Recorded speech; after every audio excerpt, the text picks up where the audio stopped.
Hi friends, ಎಲ್ರಿಗೂ ನಮಸ್ಕಾರ. ಜ್ಞಾನ ಗಂಗೋತ್ರಿ ಸಂಸ್ಥೆಯಿಂದ. ಡಿಯರ್ ಫ್ರೆಂಡ್ಸ್, ಈ ಒಂದು ಸೆಷನ್ ಅಲ್ಲಿ ನಾವು ಸೈನ್ಸ್ ಸೂಪರ್ 10 MCQs ನ ಡಿಸ್ಕಸ್ ಮಾಡ್ತಾ ಇದ್ದೀವಿ.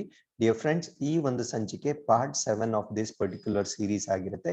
ಇಲ್ಲಿವರೆಗೂ ಪಾರ್ಟ್ 6 ಅಲ್ಲಿ ನಾವು 60 ಅಪ್ಲೈಡ್ ಸೈನ್ಸ್ MCQs ಅನ್ವಯಿಕ ವಿಜ್ಞಾನದ MCQs ನ ಸಾಲ್ವ್ ಮಾಡಿರ್ತೀನಿ. ಸೊ ಆ ಪ್ರಶ್ನೆಗಳನ್ನ ನೋಡದೇ ಇದ್ದಲ್ಲಿ ಈ ವಿಡಿಯೋದಲ್ಲಿ ಕಾಣ್ತಾ ಇರ್ತಕ್ಕಂಥ ಐ ಬಟನ್ ನ ಕ್ಲಿಕ್ ಮಾಡೋದ್ರ ಮುಖಾಂತರ ನೀವು ನೋಡಬಹುದು. ಈ ಎಲ್ಲಾ ಪ್ರಶ್ನೆಗಳು ನಿಮಗೆ ಮುಂಬರುವ ಎಲ್ಲಾ ಸ್ಪರ್ಧಾತ್ಮಕ ಪರೀಕ್ಷೆಗಳಿಗೆ ಉಪಯುಕ್ತವಾಗಬಹುದು. ಅಂಡ್ ಆಸ್ ಯೂಶುವಲ್ ನಾನು ಪ್ರತಿಯೊಂದು ಎಪಿಸೋಡ್ ಅಲ್ಲೂ ನಿಮ್ಗೊಂದು ಟಾರ್ಗೆಟ್ ಸ್ಕೋರ್ ಕೊಟ್ಟಿರ್ತೀನಿ. ಸೊ ಇವತ್ತಿನ ಟಾರ್ಗೆಟ್ ಸ್ಕೋರ್ ಎಷ್ಟು ಅಂದ್ರೆ at least you should be able to give correct answers for 7 or more than 7 questions. And ನಿಮ್ಮ ಸ್ಕೋರ್ ಎಷ್ಟಿರುತ್ತೋ ಅದನ್ನ ನನಗೆ ಕಮೆಂಟ್ಸ್ ಸೆಕ್ಷನ್ ಅಲ್ಲಿ ತಿಳಿಸಬಹುದು. So that is just a motivation for us to give you more videos. So ಹಾಗಿದ್ರೆ part 7 ನ start ಮಾಡೋದಕ್ಕಿಂತ ಮುಂಚೆ ಪಾರ್ಟ್ 6 ಇಂದ ನಾನು 2 ಪ್ರಶ್ನೆಗಳನ್ನ ರಿವಿಷನ್ ಕ್ವಿಜ್ ಆಗಿ ಕೊಟ್ಟಿರ್ತೀನಿ. ಸೊ ನೀವು ವಿಡಿಯೋನ ಇಲ್ಲಿ ಪಾಸ್ ಮಾಡಿಕೊಂಡು ನನಗೆ ನಿಮ್ಮ ಉತ್ತರಗಳನ್ನ ಕಮೆಂಟ್ ಸೆಕ್ಷನ್ ಅಲ್ಲಿ ತಿಳಿಸಬಹುದು. ಹಾಗಿದ್ರೆ ಸೊ ಇವತ್ತಿನ ಮೊದಲನೇ ಪ್ರಶ್ನೆ ಅಂದ್ರೆ question number 61. Which one of the following polymeric material is used for making bullet proof jackets? So bullet proof jacket ಗಳ ತಯಾರಿಸಲು ಈ ಕೆಳಗಿನ ಪಾಲಿಮರು ಅಥವಾ ಯಾವ ಪಾಲಿಮರ್ ವಸ್ತುಗಳನ್ನು ಬಳಸಲಾಗುತ್ತದೆ?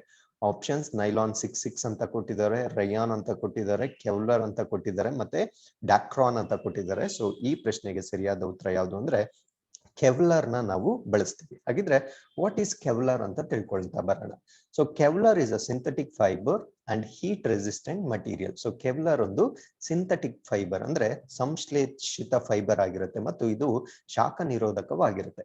ಸೊ ಇದು ಯಾವ ಪ್ರಿನ್ಸಿಪಲ್ ಮೇಲೆ ವರ್ಕ್ ಆಗುತ್ತೆ ಅಂದ್ರೆ it absorbs the energy of a bullet and extends it over a large area. ಇದು ಗುಂಡಿನ ಶಕ್ತಿಯನ್ನು ಹೀರಿಕೊಳ್ಳುತ್ತದೆ ಮತ್ತು ಸುತ್ತಲಿನ ಪ್ರದೇಶದಲ್ಲಿ ಇದನ್ನು ವಿಸ್ತರಿಸುತ್ತದೆ. ಫಾರ್ ಎಕ್ಸಾಂಪಲ್, ಈ ಗುಂಡು ಇಲ್ಲೇನಾದ್ರೂ ಹಿಟ್ ಆದ್ರೆ ಸಡನ್ ಆಗಿ ಏನಾಗುತ್ತೆ ಅಂದ್ರೆ ಇಮಿಡಿಯೇಟ್ಲಿ ಸೊ ಅದು ಅದರ ಎನರ್ಜಿನ ಸ್ಪ್ರೆಡ್ ಮಾಡ್ಬಿಡುತ್ತೆ. ಯಾವಾಗ ಎನರ್ಜಿ ಸ್ಪ್ರೆಡ್ ಆಗುತ್ತೋ ಅದು ಹೋಲ್ ಫಾರ್ಮೇಶನ್ ಆಗೋದಕ್ಕೆ ಬಿಡೋದಿಲ್ಲ. ಸೊ ಇದನ್ನ ಡಿಸ್ಕವರಿ ಮಾಡಿದ್ ಯಾರು ಅಂದ್ರೆ ಸ್ಟೆಫನಿ ಕ್ವೆಲೆಕ್ ಅಂತ ಹೇಳ್ತೀವಿ. ಇನ್ ದ ಇಯರ್ 1965 ಅಲ್ಲಿ ಇದನ್ನ ಡಿಸ್ಕವರ್ ಮಾಡ್ತಾರೆ. ಹಾಗಿದ್ರೆ let us know other options also. So ನಮ್ಗೆ ನೈಲಾನ್ ಅಂತ ಕೊಟ್ಟಿದ್ರು. ಸೊ ನೈಲಾನ್ ನ ನಾವೆಲ್ಲಿ ಯೂಸ್ ಮಾಡ್ತೀವಿ? ಪ್ಯಾರಾಚೂಟ್ ಮತ್ತೆ ಸ್ವಿಮ್ ವೇರ್ ಗಳ ತಯಾರಿಕೆ ಅಂದ್ರೆ ಧುಮುಕು ಕೊಡೆಗಳು ಮತ್ತು ಈಜುಡುಗೆಗಳ ತಯಾರಿಕೆಯಲ್ಲಿ ನಾವು ಬಳಸ್ತೀವಿ. ರೇಯಾನ್ ನ ನಾವು ಆರ್ಟಿಫಿಷಿಯಲ್ ಸಿಲ್ಕ್ ಅಂತ ಕೂಡ ಕರಿತೀವಿ. ಇದನ್ನ ಕ್ಲೋತ್ಸ್ ಅಥವಾ ಬಟ್ಟೆಗಳ ತಯಾರಿಕೆಯಲ್ಲಿ ಬಳಸ್ತೀವಿ. ಕೆವ್ಲಾರ್ ಸಮ್ ಟೈಮ್ಸ್ ಕೆವ್ಲಾರ್ ಅಂತ ಕೊಡೋ ಬದಲು ಅದರ ಕೆಮಿಕಲ್ ನೇಮ್ ಕೊಡ್ಬೋದು.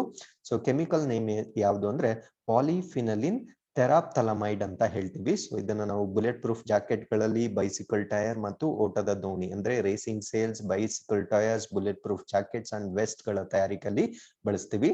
ಮತ್ತೆ ಡಾಕ್ರಾನ್ ಅಂತ ಒಂದು ಆಪ್ಷನ್ ಕೊಟ್ಟಿದ್ರು. ಸೊ ಇದನ್ನ knitted wear and woven sports wear ಅಂದ್ರೆ ಹಣೆದ ಉಡುಗೆಗಳು ಮತ್ತೆ ನೇಯ್ದ ಕ್ರೀಡಾ ಉಡುಪುಗಳ ತಯಾರಿಕೆಯಲ್ಲಿ ನಾವು ಇದನ್ನ ಬಳಸ್ತೀವಿ.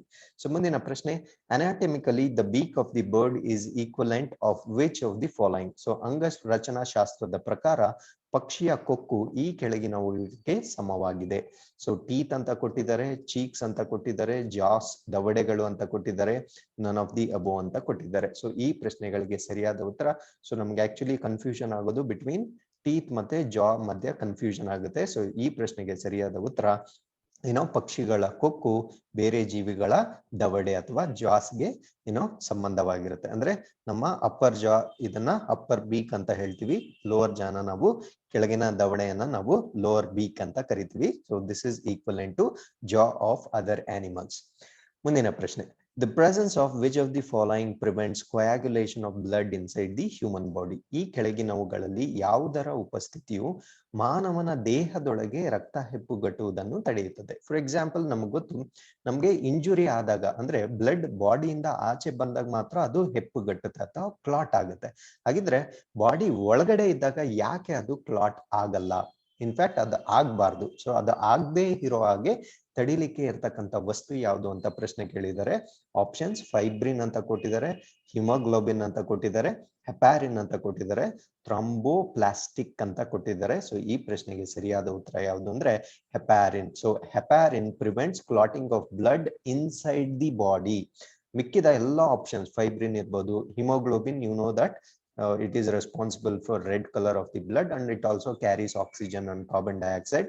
So fibrin clotting ಅಲ್ಲಿ ಸಹಾಯ ಮಾಡುತ್ತೆ. ಥ್ರಾಂಬೋಪ್ಲಾಸ್ಟಿಕ್ ಕೂಡ ಇದು ರಕ್ತ ಹೆಪ್ಪುಗಟ್ಟೋದಕ್ಕೆ ಸಹಾಯ ಮಾಡುತ್ತೆ. ಬಟ್ ಹೆಪಾರಿನ್ ಮಾತ್ರ ಹೆಪ್ಪುಗಟ್ಟೋದನ್ನ ಪ್ರಿವೆಂಟ್ ಮಾಡ್ಲಿಕ್ಕೆ ಸಹಾಯ ಮಾಡುತ್ತೆ. ಮುಂದಿನ ಪ್ರಶ್ನೆ, acid rain is caused by the pollution of the environment by.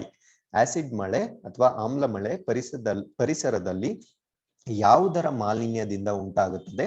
Options carbon dioxide and nitrogen, carbon monoxide ಮತ್ತೆ ಕಾರ್ಬನ್ ಡೈಆಕ್ಸೈಡ್ ಕೊಟ್ಟಿದ್ದಾರೆ, ಓಝೋನ್ ಮತ್ತೆ ಕಾರ್ಬನ್ ಡೈಆಕ್ಸೈಡ್ ಕೊಟ್ಟಿದ್ದಾರೆ, nitrous oxide and sulphur dioxide ಅಂತ ಕೊಟ್ಟಿದ್ದಾರೆ. ಸೊ ಈ ಪ್ರಶ್ನೆಗೆ ಸರಿಯಾದ ಉತ್ತರ ಯಾವುದು ಅಂದ್ರೆ ನೈಟ್ರಸ್ ಆಕ್ಸೈಡ್ ಮತ್ತೆ ಸಲ್ಫರ್ ಡೈಆಕ್ಸೈಡ್ ಸರಿಯಾದ ಉತ್ತರವಾಗಿರುತ್ತೆ. ಸೊ ಇದರ ವಿವರಣೆಯನ್ನ ನೋಡ್ತಾ ಬಂದ್ಬಿಡೋಣ. ಯೂಶಲಿ ಈ ಆಸಿಡ್ ರೈನ್ ಹೇಗಾಗುತ್ತೆ ಅಂತ ಒಂದು ಪ್ರಿನ್ಸಿಪಲ್ ನ ತಿಳ್ಕೊಳ್ತಾ ಬಂದ್ಬಿಡೋಣ. ಸೊ ಇಂಡಸ್ಟ್ರಿ ಪೊಲ್ಯೂಷನ್ ಇರ್ಬೋದು, ಅದಾದ್ಮೇಲೆ ಟ್ರಾನ್ಸ್ಪೋರ್ಟ್ ಇಂಡಸ್ಟ್ರಿ ಪೊಲ್ಯೂಷನ್ ಇರ್ಬೋದು, ಮತ್ತೆ production of electricity due to coal ಇರ್ಬೋದು. ಸೊ ಇದರಿಂದ ಏನಾಗುತ್ತೆ ಅಂದ್ರೆ ಮೇಜರ್ಲಿ ನಮ್ಗೆ 3 ಕೆಮಿಕಲ್ ಸಬ್ಸ್ಟೆನ್ಸಸ್ ಬಿಡುಗಡೆ ಆಗುತ್ತೆ. ಸೊ ಇದರಲ್ಲಿ 2 ಪ್ರಮುಖ ವಸ್ತುಗಳು ಯಾವ್ದಾವ್ದು ಅಂದ್ರೆ ಒನ್ ಇಸ್ ಸಲ್ಫರ್ ಡೈಆಕ್ಸೈಡ್ ಮತ್ತೆ ಇನ್ನೊಂದು nitrogen oxide. So sulphur dioxide ಮತ್ತೆ ನೈಟ್ರೋಜನ್ ಆಕ್ಸೈಡ್ ರಿಲೀಸ್ ಆಗುತ್ತೆ. ಈ ನೈಟ್ರೋಜನ್ ಆಕ್ಸೈಡ್ ಮತ್ತೆ ಸಲ್ಫರ್ ಡೈಆಕ್ಸೈಡ್ ಏನ್ ಮಾಡುತ್ತೆ ಅಂದ್ರೆ ಅಟ್ಮಾಸ್ಫಿಯರ್ ಅಲ್ಲಿ ಇರ್ತಕ್ಕಂಥ ಆಕ್ಸಿಜನ್ ಮತ್ತೆ ವಾಟರ್ ಜೊತೆ ಕಂಬೈನ್ ಆಗಿ ಈ ಸಲ್ಫರ್ ಆಕ್ಸೈಡ್ ಏನಿರುತ್ತೆ ಅದು ಸಲ್ಫ್ಯೂರಿಕ್ ಆಸಿಡ್ ಆಗಿ ಕನ್ವರ್ಟ್ ಆಗುತ್ತೆ. ಮತ್ತೆ ನೈಟ್ರೋಜನ್ ಆಕ್ಸೈಡ್ ಏನಿರುತ್ತೆ ಇದು ನೈಟ್ರಿಕ್ ಆಸಿಡ್ ಆಗಿ ಕನ್ವರ್ಟ್ ಆಗುತ್ತೆ. ಸೊ ಈ 2 ಆಸಿಡ್ಗಳು ಫರ್ದರ್ ಏನಾಗುತ್ತೆ ಅಂದ್ರೆ ಆಸಿಡ್ ಮಳೆ ಆಗಿ ಸುರಿಯುತ್ತವೆ. ಸೊ ಅವಾಗ it will be very harmful to the environment. ಹಾಗಿದ್ರೆ what is the difference between acid rain and normal rain? So normal ರೈನ್ಗೂ ಆಸಿಡ್ ರೈನ್ಗೂ ಡಿಫರೆನ್ಸ್ ಏನು ಅಂದ್ರೆ major difference lies with respect to the pH. Okay, so pH ಮೇಲೆ depend ಆಗಿರುತ್ತೆ. ಈ pure rain ಏನಿರುತ್ತೆ, okay, so normal rain, I am talking about normal ಮಳೆ ಏನಿರುತ್ತೆ, so approximately pH will be around 5. Okay, but acid rain ಏನಿರುತ್ತೆ so ಅದರಲ್ಲಿ H+ ion concentration ಜಾಸ್ತಿ ಆಗಿರುತ್ತೆ, ತುಂಬಾ ಅಸಿಡಿಕ್ ಅಥವಾ ಆಮ್ಲೀಯವಾಗಿರುತ್ತೆ, ಸಮ್ವೇರ್ ಅರೌಂಡ್ 3 to 4 ಇರುತ್ತೆ. Okay, so it will be highly acidic. Okay, so this is how you need to understand about the acid rain. So ಮುಂದಿನ ಪ್ರಶ್ನೆ, who is the father of immunology? So ರೋಗ ನಿರೋಧಕ ಶಾಸ್ತ್ರದ ಪಿತಾಮಹ ಯಾರು ಅಂತ ಕೊಟ್ಟಿದ್ದಾರೆ. ಆಪ್ಷನ್ಸ್ ಕೊಟ್ಟಿದ್ದಾರೆ, ಲೂಯಿಸ್ ಪ್ಯಾಸ್ಚರ್ ಅಂತ, ರಾಬರ್ಟ್ ಕೋಚ್ ಅಂತ ಕೊಟ್ಟಿದ್ದಾರೆ, ಲ್ಯಾನ್ಸ್ ಸ್ಟೀನರ್ ಅಂತ ಕೊಟ್ಟಿದ್ದಾರೆ, ಎಡ್ವರ್ಡ್ ಜೆನ್ನರ್ ಅಂತ ಕೊಟ್ಟಿದ್ದಾರೆ. ಸೊ ಈ ಪ್ರಶ್ನೆಗೆ ಸರಿಯಾದ ಉತ್ತರ ಎಡ್ವರ್ಡ್ ಜೆನ್ನರ್ ಆಗಿರುತ್ತೆ. ಹಾಗಿದ್ರೆ who is Louis pastor? So ನಿಮ್ಗೆಲ್ಲ ಗೊತ್ತು. ಸೊ ಇವರು ಫಾದರ್ ಆಫ್ ಮಾಡರ್ನ್ ಮೈಕ್ರೋಬಯಾಲಜಿ ಅಂತ ಹೇಳ್ತೀವಿ. So is the father of modern microbiology. ಅದಾದ್ಮೇಲೆ ರಾಬರ್ಟ್ ಕೋಚ್ ಯಾರು? ಆಕ್ಚುಲಿ ಇವರು ಕಾಸಿಟಿವ್ ಆರ್ಗ್ಯಾನಿಸಮ್ ಅಂದ್ರೆ ಆಂಥ್ರಾಕ್ಸ್ ಯಾವ್ದ್ರಿಂದ ಬರುತ್ತೆ ಅನ್ನೋದನ್ನ ಇವರು ಫಸ್ಟ್ ಡಿಸ್ಕವರ್ ಮಾಡ್ತಾರೆ. ಅದಾದ್ಮೇಲೆ ಲ್ಯಾನ್ಸ್ ಸ್ಟೇನರ್ ಬಗ್ಗೆ ನಿಮ್ಗೆ ಗೊತ್ತು, ಇವರು ಬ್ಲಡ್ ಗ್ರೂಪಿಂಗ್ ನ ಬಗ್ಗೆ ನಮ್ಗೆ ಡಿಸ್ಕವರಿ ಮಾಡಿಕೊಟ್ಟಿದ್ದಾರೆ. ಸೊ ಮುಂದಿನ ಪ್ರಶ್ನೆಗೆ ಹೋಗೋಣ. Haemoglobin is the protein inside red blood cells that carries. Haemoglobin ಕೆಂಪು ರಕ್ತ ಕಣಗಳ ಒಳಗಿನ ಒಂದು ಪ್ರೋಟೀನ್ ಆಗಿರುತ್ತೆ. ಇದು ಪ್ರಮುಖವಾಗಿ ಏನನ್ನು ಸಾಗಿಸುತ್ತದೆ? See for example hemo and globin ಅಂತ ನಾವು ಬ್ರೇಕ್ ಮಾಡಬಹುದು. ಹೀಮೋ ಏನು? It is the iron content of the blood. Globin ಏನು? It is the protein. So ಇದರ ಮೇನ್ ಫಂಕ್ಷನ್ ಏನು ಅಂದ್ರೆ it carries gases inside the body. ಹಾಗಿದ್ರೆ ಇಲ್ಲಿ ಕೊಟ್ಟಿರೋ ಆಪ್ಷನ್ಸ್ ಅಲ್ಲಿ ಯಾವ್ದನ್ನ ಇದು ಅಧಿಕವಾಗಿ ಕ್ಯಾರಿ ಮಾಡುತ್ತೆ ಅಂತ ಪ್ರಶ್ನೆ ಕೇಳಿದ್ದಾರೆ.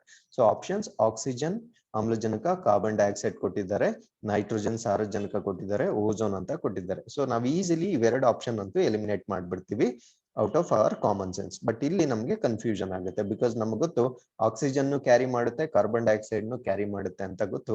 ಹಾಗಿದ್ರೆ ನಾವು ಆಪ್ಷನ್ ನ ಚೂಸ್ ಮಾಡುವಾಗ ಹೈಯೆಸ್ಟ್ ಪರ್ಸೆಂಟೇಜ್ ಯಾವ್ದನ್ನ ಕ್ಯಾರಿ ಮಾಡುತ್ತೆ ಅದು ನಮ್ಮ ಉತ್ತರ ಆಗಿರುತ್ತೆ. ಸೊ ಸರಿಯಾದ ಉತ್ತರ ಯಾವ್ದು ಅಂದ್ರೆ ಆಕ್ಸಿಜನ್. ಹಾಗಿದ್ರೆ ಕಾರ್ಬನ್ ಡೈಆಕ್ಸೈಡ್ ನ ಕ್ಯಾರಿ ಮಾಡಲ್ವಾ ಸರ್ ಅಂತ ನಿಮ್ಗೆ ಪ್ರಶ್ನೆ ಬಂದ್ರೆ ಸೊ ಅದರ ವಿವರಣೆಯನ್ನ ಇಲ್ಲಿ ಹೇಳ್ತೀನಿ ನೋಡಿ. See about 97% of the oxygen is carried through RBC. So ರಕ್ತದಲ್ಲಿ 97% ಆಮ್ಲಜನಕವು RBC ಮುಖಾಂತರ ಟ್ರಾನ್ಸ್ಪೋರ್ಟ್ ಆಗುತ್ತೆ. Remaining 3% of the oxygen is carried by plasma. So ಉಳಿದ 3% ಅಷ್ಟು ಆಮ್ಲಜನಕ ಪ್ಲಾಸ್ಮಾದಿಂದ ಕ್ಯಾರಿ ಆಗುತ್ತೆ. Nearly 20 to 25% of the carbon dioxide is carried by RBC. See the difference. 97% oxygen RBC ಇಂದ carry ಆಗುತ್ತೆ. ಬರೀ 20 ರಿಂದ 25% ಕಾರ್ಬನ್ ಡೈಆಕ್ಸೈಡ್ ಮಾತ್ರ RBC ಇಂದ ಕ್ಯಾರಿ ಆಗುತ್ತೆ. Remaining 70% of the carbon dioxide ಹೇಗೆ ಕ್ಯಾರಿ ಆಗುತ್ತೆ ಅಂದ್ರೆ ಬೈಕಾರ್ಬನೇಟ್ ಗಳ ಮುಖಾಂತರ ಅದು ಕ್ಯಾರಿ ಆಗುತ್ತೆ. And about 7% of the carbon dioxide is carried from plasma. So ರಕ್ತದಲ್ಲಿರ್ತಕ್ಕಂಥ ಲಿಕ್ವಿಡ್ ಕಂಟೆಂಟ್ ನ ಪ್ಲಾಸ್ಮಾ ಅಂತ ಹೇಳ್ತೀವಿ. ಈ ಪ್ಲಾಸ್ಮಾದ ಮುಖಾಂತರ remaining 7% of the carbon dioxide ಸಾಗಿಸಲಾಗುತ್ತದೆ. ಮುಂದಿನ ಪ್ರಶ್ನೆ, vitamin C helps in absorption of which of the following minerals? Vitamin C ಈ ಕೆಳಗಿನ ಯಾವ ಖನಿಜವನ್ನು ಹೀರಿಕೊಳ್ಳಲು ಸಹಾಯ ಮಾಡುತ್ತದೆ? ಅಯೋಡಿನ್ ಕೊಟ್ಟಿದ್ದಾರೆ, ಕ್ಯಾಲ್ಸಿಯಂ ಕೊಟ್ಟಿದ್ದಾರೆ, ಐರನ್ ಕೊಟ್ಟಿದ್ದಾರೆ, ಮತ್ತೆ ಫಾಸ್ಫೇಟ್ ಕೊಟ್ಟಿದ್ದಾರೆ. ಸೊ ಈ ಪ್ರಶ್ನೆಗೆ ಸರಿಯಾದ ಉತ್ತರ ಐರನ್ ನ ಅಬ್ಸಾರ್ಪ್ಷನ್ ಮಾಡೋದಕ್ಕೆ ಇದು ಸಹಾಯ ಮಾಡುತ್ತೆ. So vitamin C improves the absorption of non him iron. So vitamin C him ಅಲ್ಲದ ಕಬ್ಬಿಣವನ್ನು ಹೀರಿಕೊಳ್ಳಲು ನಮ್ಗೆ ಸಹಾಯ ಮಾಡುತ್ತದೆ. ಅಂದ್ರೆ ನಾನ್ ಹೀಮ್ ಐರನ್ ಎಲ್ಲಿರುತ್ತೆ ಅಂದ್ರೆ ಯೂಶಲಿ ವೆಜಿಟೇಬಲ್ ಸೋರ್ಸಸ್ ಅಲ್ಲಿ ಇರುತ್ತೆ. ಅರ್ಥ ಆಯ್ತಲ್ವಾ?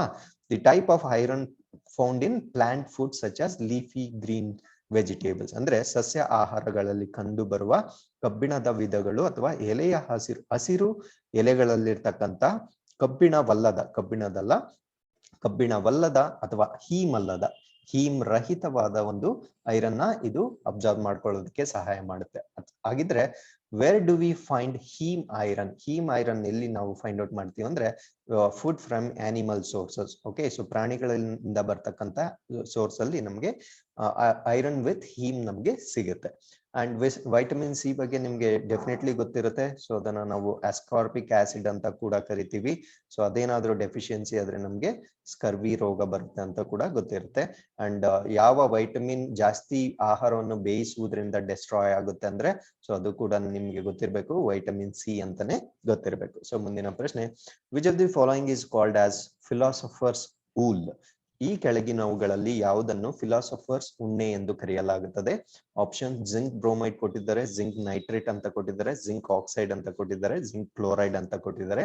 ಸೊ ಈ ಪ್ರಶ್ನೆಗೆ ಸರಿಯಾದ ಉತ್ತರ ಜಿಂಕ್ ಆಕ್ಸೈಡ್ ಅಂತ ಹೇಳ್ತೀವಿ. So the compound zinc oxide is called as philosopher's wool. ಸತುವಿನ ಆಕ್ಸೈಡ್ ಅನ್ನು ನಾವು ತತ್ವಜ್ಞಾನಿಗಳ ಉಣ್ಣೆ ಅಥವಾ ಫಿಲಾಸಫರ್ಸ್ ವೂಲ್ ಅಂತ ಕರಿತೀವಿ. ಸೊ ಯಾಕೆ ಅಂದ್ರೆ ಆಲ್ಕೆಮಿಸ್ಟ್ ಅಂದ್ರೆ ರಸಾಯನ ಶಾಸ್ತ್ರಜ್ಞರು as a part of their rituals would burn zinc in air and collect the residue which formed into white holy tuft ಅಂತ ಹೇಳ್ತಾರೆ. ಅಂದ್ರೆ ಆಲ್ಕೆಮಿಸ್ಟ್ಗಳು ಅಂದ್ರೆ ರಸಾಯನ ಶಾಸ್ತ್ರಜ್ಞರು ಅವರ ಆಚರಣೆಯ ಒಂದು ಭಾಗವಾಗಿ ಸತುವನ್ನು ಗಾಳಿಯಲ್ಲಿ ಸುಟ್ಟು ಶೇಷವನ್ನು ಸಂಗ್ರಹಿಸುತ್ತಿದ್ದರು. ಅದು ಬಿಳಿಯ ಉಣ್ಣೆಯ ರೀತಿಯಲ್ಲಿ ಕಾಣ್ತಾ ಇತ್ತು. So it looked like wool. So ಅದರಿಂದ ಇದನ್ನ ಜಿಂಕ್ ಆಕ್ಸೈಡ್ ನ ನಾವು ಫಿಲಾಸಫರ್ಸ್ ಊಲ್ ಅಂತ ಕರಿತೀವಿ. ಸೊ ಮುಂದಿನ ಪ್ರಶ್ನೆ, which of the following gas is used in the cigarette lighters? Cigarette lighter ನಲ್ಲಿ ಈ ಕೆಳಗಿನ ಯಾವ ಅನಿಲವನ್ನು ಬಳಸುತ್ತಾರೆ? ಆಪ್ಷನ್ಸ್ ಬ್ಯೂಟೇನ್ ಕೊಟ್ಟಿದ್ದಾರೆ, ಮೀಥೇನ್ ಕೊಟ್ಟಿದ್ದಾರೆ, ಪ್ರೊಪೇನ್ ಕೊಟ್ಟಿದ್ದಾರೆ, ರೆಡಾನ್ ಕೊಟ್ಟಿದ್ದಾರೆ. ಸೊ ಈ ಪ್ರಶ್ನೆಗೆ ಸರಿಯಾದ ಉತ್ತರ butane. Actually methane is the biogas. So ಇದ್ರ ಬಗ್ಗೆ ಕೂಡ ನಾನು ಸಾಕಷ್ಟು ಇನ್ಫಾರ್ಮೇಶನ್ ಆಲ್ರೆಡಿ ಕೊಟ್ಟಿರ್ತೀನಿ.